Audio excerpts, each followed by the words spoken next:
All right. So this is my review for Undertone. Okay. So this movie was, what's interesting?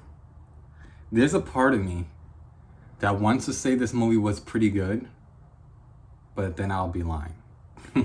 like, and that's because the first 15 to 20 minutes of this movie, I really, really actually did enjoy because it was so different. It was like a podcast vibe. The whole movie takes place in basically one location. There's like pretty much only one character in this entire movie. And the first 15 minutes was very intriguing. And you're listening to this podcast, it's a horror podcast, and they're basically the whole movie, without spoiling anything, the whole movie they're listening to 10 different audios from this person from this couple where they think maybe it's a hoax or is it real. They're trying to figure out what's going on with this couple, and it's 10 audios. Okay? In the beginning of the movie, it seems interesting. That first 15 minutes, it's like it pulls you in. But the issue is that it doesn't go anywhere from there. Like there's 10 audios. So I think the movie's about maybe an hour 35, maybe an hour 45 minutes if I'm correct.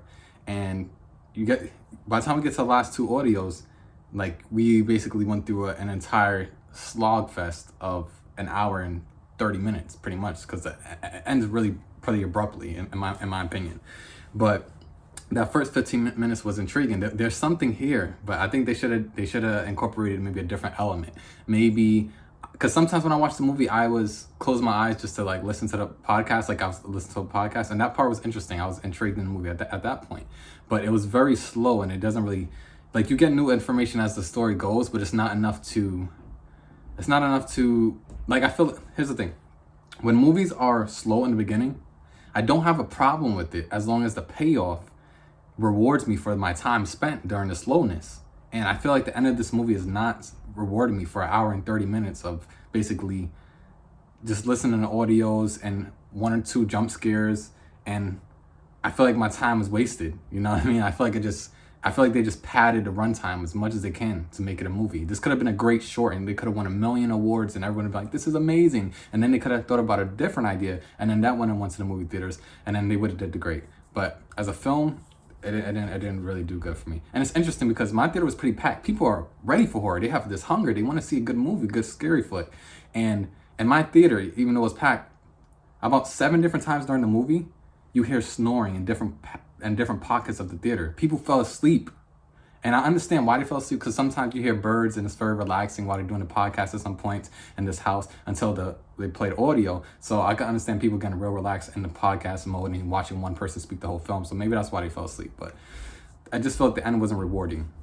But ultimately, I think, I just don't think the ending was rewarding. I feel like if you're going to make us go through all that time, make it something, I don't know, just make, because I feel like the end was pretty much not too different from what we got from the rest of the film.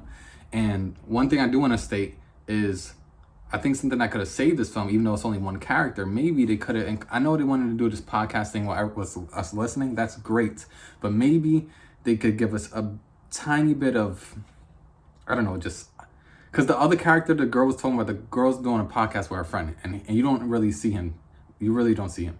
You see really the girl, she's the main character. You really only see her. And the thing is, when you're watching her for pretty much the entirety of the film, I feel like it would have been nice to just have I just wanted a little bit more interaction, But I can't really say that because I've seen movies where it's only like one location and they do really good. It's not about the location; it's about what they did with it. And I think there is parts that does feel unsettling. The sound design is very good because certain parts of my body felt like I had nerves jumping and my hairs were standing up, and I was like, oh wow, I'm really feeling this energy. But you're doing that to me for an hour and 30 minutes, and then the end is pretty much the same. So it's basically, however long this movie is basically an entire movie of foreplay. The whole movie's foreplay. So foreplay is awesome. Don't get me wrong. But the point I'm trying to make is, if you got foreplay for 2 hours straight, at some point you're gonna be numb. You're gonna be like, "That's all right. I'm good. You don't gotta do it no more. I'm good."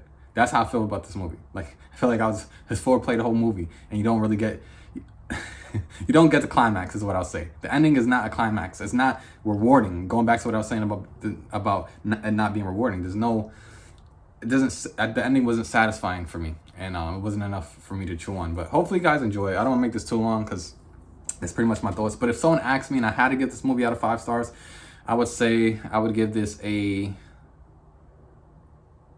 like a 1.5 out of 5 stars. I want to give it a 2, but I just can't. I just can't.